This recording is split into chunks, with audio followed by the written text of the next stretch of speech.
Normal is an illusion. What is normal for the spider is chaos for the fly. Charles Adams. You ever feel like your brain was built in a different factory, like the world runs on one frequency and you're wired to pick up a different signal altogether? That's not imagination. That's not being quirky. That's not being difficult or antisocial. That's neurodivergence. And for Sigma males, it runs deep. Here's the hard truth. The Sigma archetype isn't just another flavor of masculinity. It's a neural configuration that rejects social programming, short-circuits power hierarchies, and demands freedom, not as a desire, but as a biological need. In a world obsessed with conformity, Sigma males aren't just outsiders, they're neuro-outsiders. Their thinking isn't just different, it's built on alternative logic systems, silent pattern recognition, emotional filtration, and a need to operate in solitude for survival. That's what this video is about. I'm not here to flatter you, I'm here to decode you, to show you that what others call weird, cold, or antisocial may actually be your neurological edge. These 12 reasons aren't recycled personality traits. They're deeper, they're wired in, so buckle in, ascenders.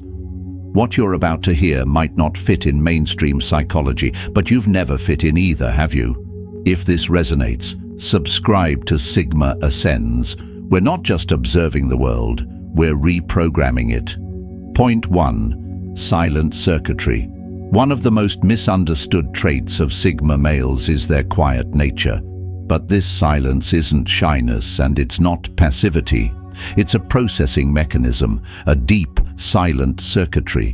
When a Sigma walks into a room, his brain doesn't immediately rush to speak. It listens, observes, calculates. His mind is absorbing layers of data, tonal inflection, body language, tension, timing. While others race to fill the silence, a Sigma lets it speak. This isn't typical introversion. It's more precise. It's neurologically divergent. This kind of internal processing mirrors what's known in cognitive science as inward sensory gating, the ability to filter out background noise and deeply focus on subtle inputs. Many people with high-functioning autism or related neurodivergent profiles share this trait. They don't just hear, they register. They don't just look, they analyze. And they often require quiet to function. This explains why Sigma males often find small talk unbearable. Not because they're arrogant, but because empty verbal exchange overwhelms their finely tuned sensory system. There's a cost to conversation, and unless it adds real value, the Sigma brain will opt out. Now here's where it gets more interesting. This silent circuitry isn't just about social interaction. It's also what allows Sigma males to operate in high-focus, high-strategy environments. Their brain prioritizes efficiency over noise. They solve problems in fewer moves, not because they're faster, but because they're more mentally efficient. They don't waste data, they compress it.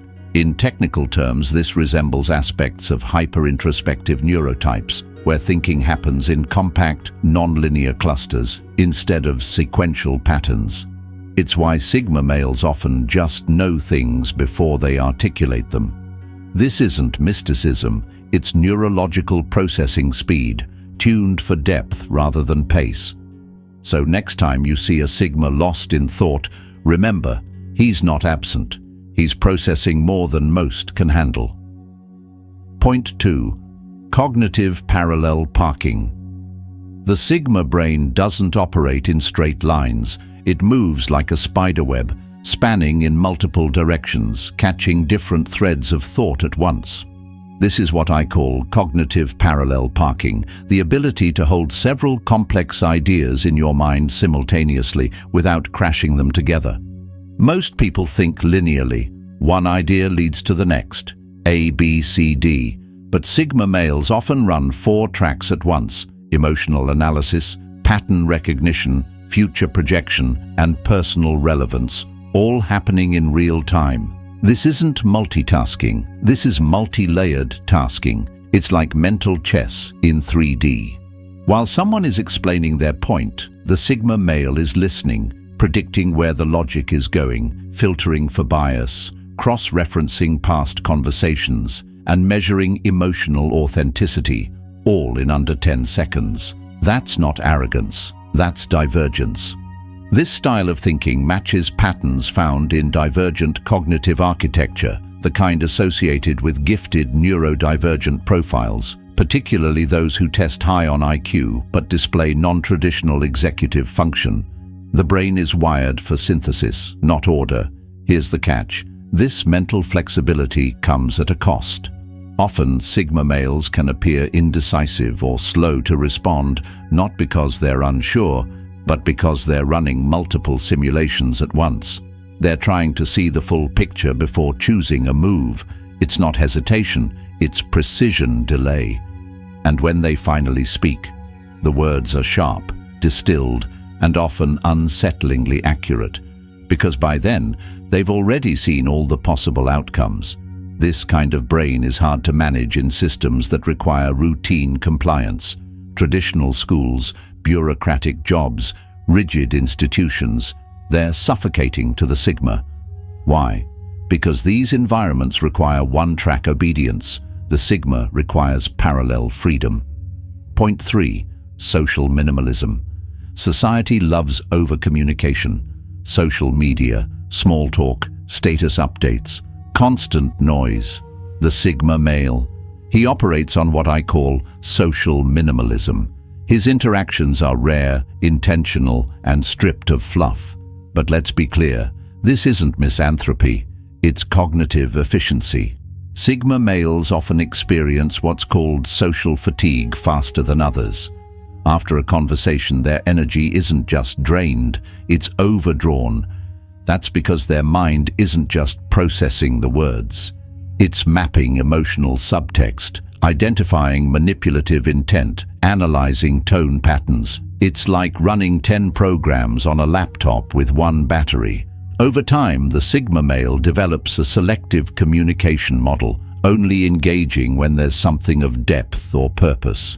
To outsiders, this can appear cold, detached, or even arrogant. But in truth, it's neurological economics. Their brain won't spend energy on shallow transactions. This maps closely with traits found in high-empathy neurodivergent individuals, particularly those with social processing disorders. Ironically, it's not a lack of empathy, it's over-processing of social cues that leads them to retreat. When a Sigma speaks, it's with intent. His words are tools, not decorations. And when he listens, he's listening between the lines. He's not nodding along, he's calculating subtext. This is also why Sigmas build very small, high-trust social circles. They don't have a lot of friends. They have a handful of mentally compatible allies. Loyalty isn't casual, it's a contract. You won't find them in group chats, parties, or office gossip chains, not because they're aloof, but because their brain simply isn't wired for constant social exposure. It's wired for deep connection or nothing at all. Point 4. The maskless mode. Most people wear masks, not physical ones, social ones, behavioral disguises to fit in, blend in, and avoid rejection. It's considered normal, expected even. But Sigma males, they either can't or won't do it. I call this maskless mode, a raw, direct interface with the world, unfiltered. It's not rebellion, it's biology. Where neurotypical people learn to mimic social behaviors to survive or thrive, many Sigma males simply don't see the point. Or worse, trying to perform normal feels like lying, exhausting, even painful. This refusal to fake behavior mirrors a core trait found in many neurodivergent individuals, particularly those on the autism spectrum. They speak plainly, not because they don't understand nuance, but because they value truth over performance. In workplaces, this shows up as a complete rejection of small talk or corporate theater. Sigmas won't smile on command, won't play dumb to make others feel smart, and won't flatter authority to climb the ladder. If it isn't authentic, it doesn't come out of their mouth. That can make people uncomfortable. Because when someone refuses to play by the rules, When they expose the performance everyone else is invested in, they're seen as disruptive, not because they're rude, but because they're real. And here's the kicker. Sigma males often have high pattern recognition for dishonesty. They sense inauthenticity like a metal detector senses steel. So when others lie or posture, they see right through it, and usually say nothing, but they never forget. This unmasking instinct makes them excellent in high-stakes environments, interrogation rooms, negotiations, combat strategy, emergency response. Because they don't need the social story, they see the emotional algorithm. Being maskless isn't easy. It can lead to social exile, misunderstanding, even job loss. But for Sigma males, the alternative, living fake, is worse. They'd rather be isolated and real than accepted and false. That's not attitude. That's neurology with integrity. Point 5. Noise sensitivity threshold. Ever been in a crowded room and felt your skull tightening, not from anxiety but from raw sensory overload? That's what I call the noise sensitivity threshold. And for Sigma males, it kicks in fast. This goes beyond hating loud clubs or chaotic offices. We're talking about neurological overwhelm from excessive auditory, visual, and emotional input. Bright lights, background chatter, constant notifications, fake smiles, all of it adds up until their mind hits a shutdown point. This trait overlaps heavily with what's known in neuroscience as sensory processing sensitivity, SPS, a heightened responsiveness to sensory input, common among HSPs, highly sensitive persons, and other neurodivergent individuals. But here's where Sigma males differ. They don't show the overwhelm. They internalize it. They don't flinch. They go quiet. They disappear, sometimes physically, slipping away from the scene, sometimes mentally, retreating into thought. It's not weakness, it's self-preservation. The Sigma brain isn't built for overstimulation, it's built for signal clarity, and when noise outweighs meaning, they unplug. This explains why so many Sigma males create controlled environments, minimalist workspaces, blackout curtains, music at precise decibels, time blocks for solitude. They're not eccentric, they're optimizing their brain's input channels. Here's an example. A Sigma male can read for 8 hours straight in complete silence, but 5 minutes in a crowded cafe, and he's exhausted. Why? Because his brain isn't just hearing voices, it's analyzing them. His subconscious is working overtime. That's not introversion. That's sensory overload masked as detachment. Some might call this being picky or too sensitive. But the science is clear. Neurologically divergent individuals experience the world more intensely, and Sigma males live that intensity every day. That's why solitude isn't a luxury for them. It's a neurological necessity, not to recharge, but to recalibrate. Point 6. Authority immunity. Most people have a reflexive response to authority, respect it, fear it, or obey it. But Sigma males? They're immune. Not disrespectful, just neurologically non-reactive to status. I call this authority immunity, a built-in resistance to hierarchy unless it's rooted in real earned competence.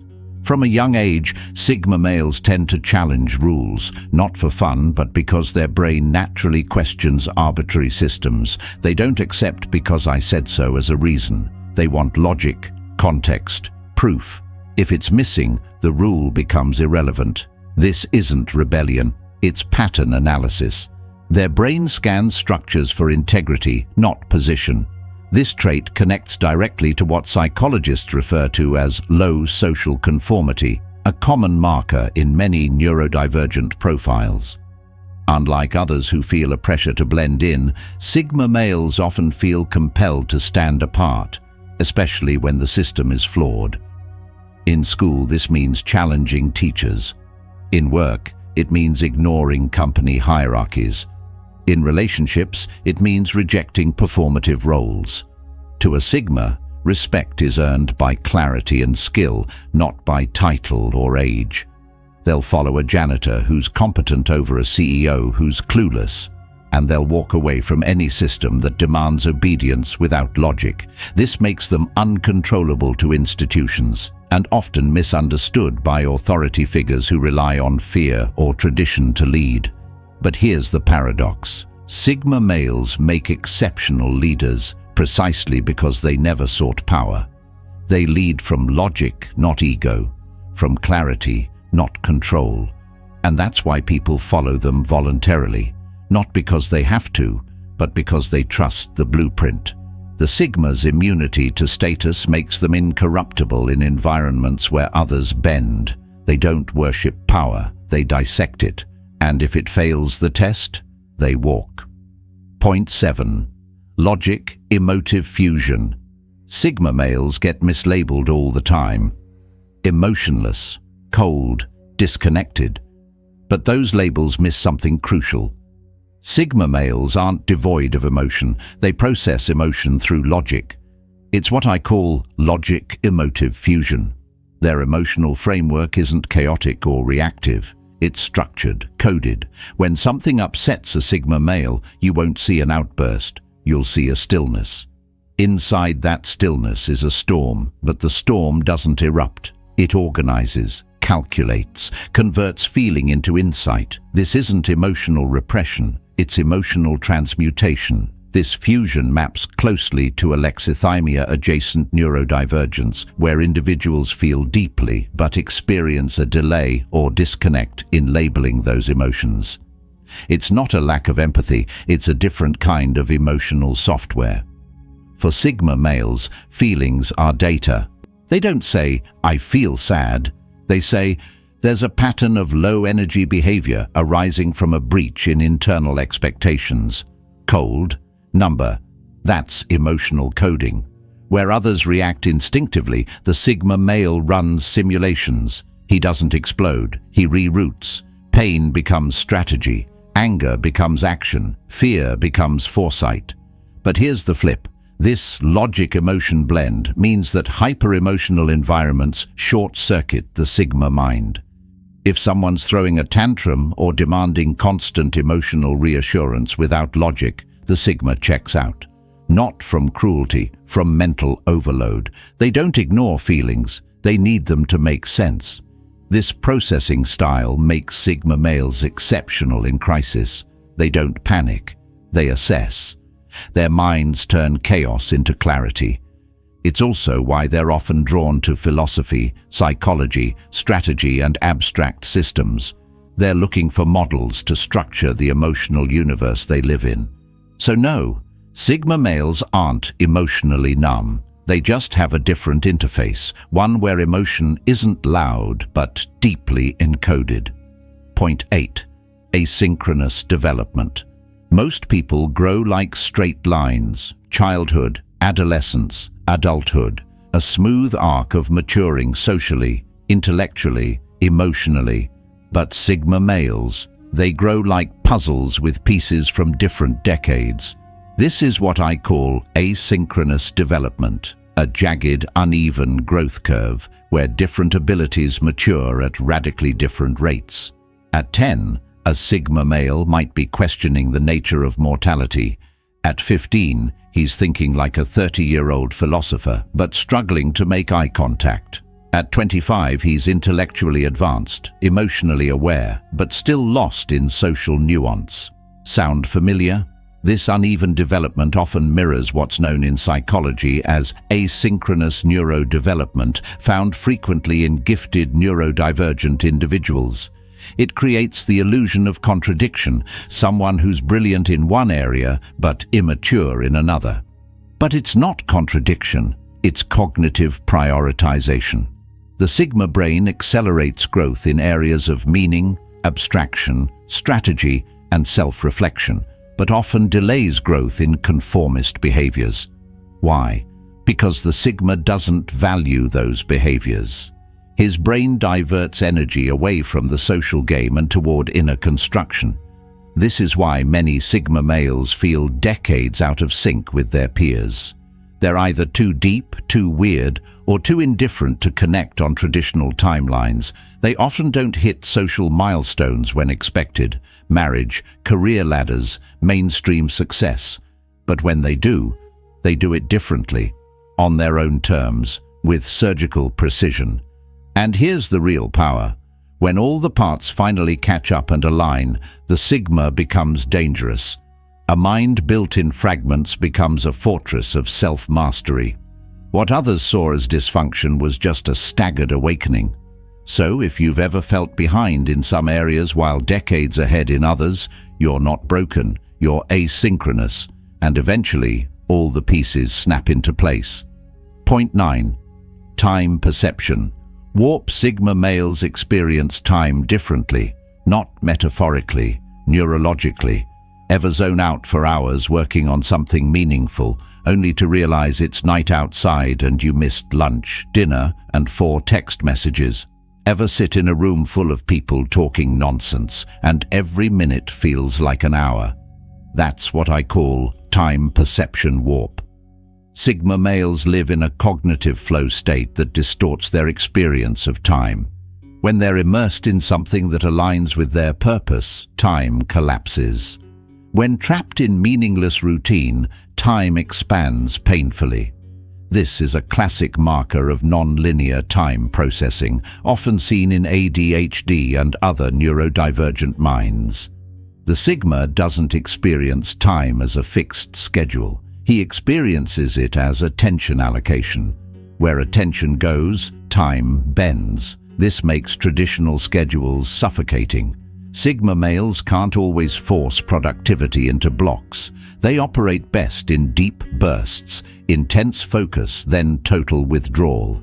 That's how their mind calibrates. That's how they get things done that take others twice the time. But here's the paradox. They're often mistaken for lazy, unmotivated, or inconsistent. Why? Because the world expects consistent time usage, not asymmetric energy deployment.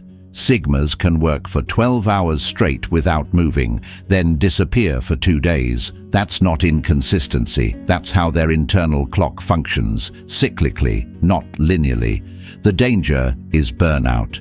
If they try to match the pace of the external world, they break. But if they embrace their rhythm, they become unstoppable. Time perception warp also makes them incredibly strategic. They can zoom out and think in decades, or zoom in and lock into seconds. They think long-term without losing the moment. That's a tactical edge. So if you feel like you live outside the standard time grid, you're not lazy, you're not distracted. You're a Sigma. You're just using a clock they don't understand. Point 10. Hyperfocus and blackouts. There's a switch inside the Sigma brain, and when it flips, everything else disappears. Friends, food, sleep, the world, all gone. Only one thing remains: the task. This is what I call hyperfocus and blackouts. A mental zone where Sigma males become so immersed in a subject, problem, or mission that they quite literally forget the outside world exists. To the casual observer, it looks like obsession. To the Sigma, it's clarity. This is not normal concentration. It's a neurochemical shift into deep task absorption, bordering on trance. Scientifically, it mirrors the hyperfocus trait found in ADHD and certain forms of autism, where the brain locks onto one thread and pours all resources into it, often to the point of physical exhaustion. The Sigma doesn't do this for fun. He does it because his brain doesn't accept half effort. If it's important, it demands full bandwidth. Everything else becomes irrelevant, sometimes dangerously so. There are stories of Sigmas going 18 hours without speaking to anyone, skipping meals, ignoring texts, losing track of time so completely that they come back disoriented. That's a blackout, not in the medical sense, but in the attention sense. And the outcomes? Often brilliant. Sigma males emerge from these deep work sessions with complete systems, solved problems, built frameworks, finished books, mastered skills. But there's a price. They burn out, physically and emotionally.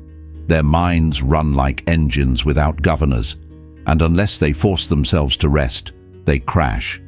That's why discipline for Sigmas isn't about forcing work. It's about limiting obsession. They have to protect themselves from their own brain's depth. If you've ever started working on something and lost 10 hours without realizing it, you're not scattered, you're not reckless. You're built for cognitive immersion. You just have to master when to dive and when to surface. Point 11. The language loop. Have you ever replayed a sentence in your head 5 times before saying it out loud? Edited a single thought a dozen different ways, only to decide it wasn't worth saying at all? Welcome to the language loop, the Sigma male's internal dialogue engine. Unlike most people who speak and then think, Sigma males think, review, refine, simulate possible reactions, then maybe speak. It's a feedback loop that's constantly spinning in the background. This isn't hesitation, it's linguistic precision. They don't like wasted words. They don't like saying the wrong thing. They prefer silence over inaccuracy. Every phrase must carry intent, or it gets deleted before it reaches the mouth. This language loop is strongly tied to traits found in high verbal IQ neurodivergent individuals, especially those with social communication differences. It's not that they can't speak, it's that they're constantly trying to optimize what they say. To the outside world, it can look like awkwardness, delays, stammering, long pauses. But inside the Sigma's mind, a war is raging between truth, impact, and minimalism. This is also why Sigma males often come alive in writing, messaging, or scripting. It gives them time to work with language the way they want, calmly, cleanly, and with control. Verbal spontaneity is stressful. Typed words are precision weapons. Sometimes this loop turns into silence, not out of fear, but because the sentence doesn't meet the Sigma's internal standard. He doesn't speak unless it's worth the bandwidth. That makes him appear mysterious, detached, or hard to read. In reality, he's just caught in the loop, refining signal before transmission. And when he finally speaks, you listen, because every word was pre-cut and sharpened in solitude. Point 12. Pattern addiction. Some people enjoy patterns. Sigma males require them. Not just visual patterns, but behavioral ones, emotional loops, linguistic rhythms, strategic frameworks. Their brains are wired to hunt structure, even in chaos. This is pattern addiction, the final and perhaps deepest link between the Sigma mind and neurodivergence. Where most people operate on instinct and habit, Sigmas analyze patterns subconsciously and constantly.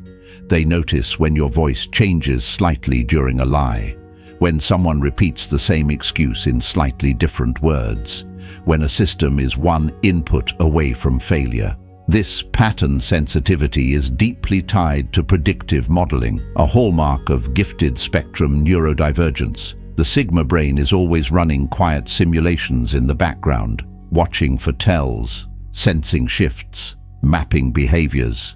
But it's not just passive observation. Pattern addiction is what gives Sigma males the ability to deconstruct systems and rebuild them better. They look at a broken process and say, here's what's wrong, and here's how to fix it. Not from ego, but from neural clarity. This shows up in everything they do, in how they move, how they dress, how they work, how they rest. They build personal operating systems that run on self-made logic. And when patterns break unexpectedly, it throws them deeply.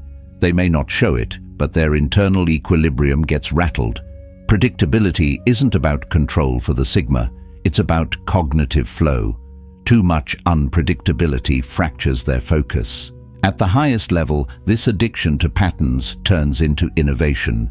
Sigma males build systems, frameworks, philosophies, entire ways of life based on patterns others don't even see.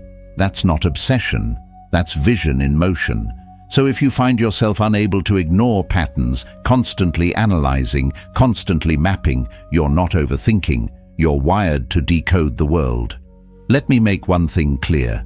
Being Sigma isn't a TikTok trend. It's not a mood. It's not about sunglasses, silence, or sitting in corners to look cool. It's about wiring. It's about how your brain navigates the noise of the world and refuses to play by its broken rules. We've covered 12 reasons why Sigma males operate like neurodivergents. But the truth is, if these points felt less like information and more like recognition, you already knew it. You've lived it. You've been misunderstood because your mind doesn't speak the language of mediocrity. You've been called difficult because you won't worship social scripts. You've been alone, but never lost.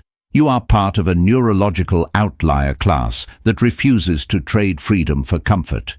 And that makes you rare. It also makes you powerful. So if this resonated, lock it in. Subscribe to Sigma Ascends. This isn't a content channel. It's a transmission, a message to those who think outside the algorithm, to those who build mental empires in silence, to those who ascend. Until next time, don't apologize for how your brain works. Don't soften your edges to fit their mold. And don't stop evolving. Stay rogue, stay sharp, stay ascending.